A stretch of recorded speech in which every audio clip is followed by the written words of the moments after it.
Hi everybody, how you doing today? I want to talk to you about this book I've been reading. It's called Road to Freedom. It's about Harriet Tubman, and it's written by Catherine Clinton. This is a summary of chapter 3 of some of the main points. Once again, there's a lot of background in the background in the chapters also, but here are some of the main things that I picked out of the chapter from chapter 3. It's called Crossing Over to Freedom. So number one, once she was freed, Araminta, that was Harriet's name before she changed it. Araminta changed her name to Harriet. So Harriet Tubman's birth name wasn't Harriet, it was Araminta. They believed that this was her mother's name or one of her siblings' names, so she kept that name. It was surprising to most people back then that Harriet escaped because most escapes were by men in those days. Harriet knew that when she escaped, she was to follow the North Star. She really was kind of leery about escaping at first because she didn't want to leave her husband. But it was a big decision she had to make because they were selling slaves further down into the South. She was from Maryland, and she knew that the deeper she got sold into slavery down south, the more harsher it would be. So she made a decision to escape instead of being sold more further south. She took a chance.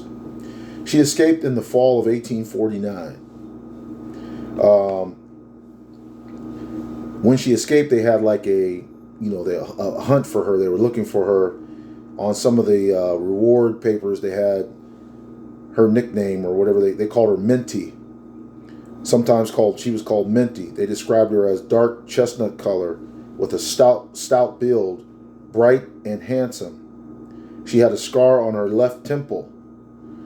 She fled Maryland all alone, and they had a $500 reward out for her return.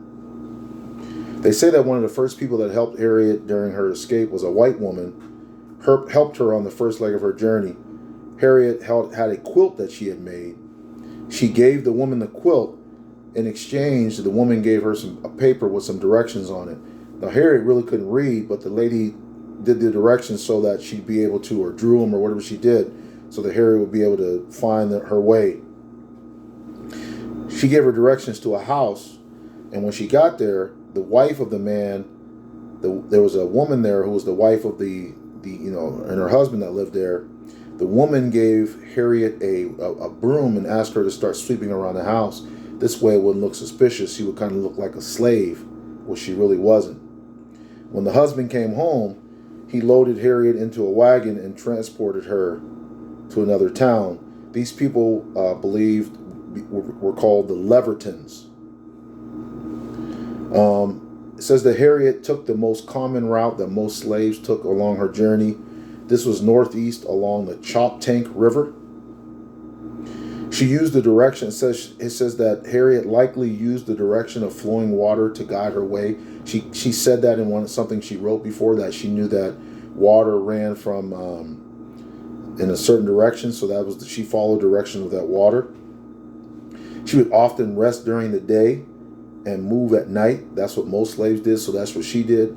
She would find cover maybe inside of a hollowed out tree or somewhere in the woods. She felt very comfortable in the woods. She was very good in the forest, so it wasn't like something she was scared of. She was given shelter by the UGRR. She did the whole journey to freedom by foot until she reached the peninsula. It says that when Harriet was coming up, she often had a dream of escaping, a dream of flight to freedom over mountains, across rivers, and so forth. She finally arrived in Philadelphia. It says that there were so many slaves escaping to Philadelphia that they put something in place earlier before Harriet had escaped called the Fugitive Slave Act of 1793. This prohibited any white person from aiding a slave who had escaped. There was severe punishment for that. So this was chapter 3 of Road to Freedom, a book about Harriet Tubman written by Catherine Clinton. And I'll be back with another video on chapter 4. Stay tuned.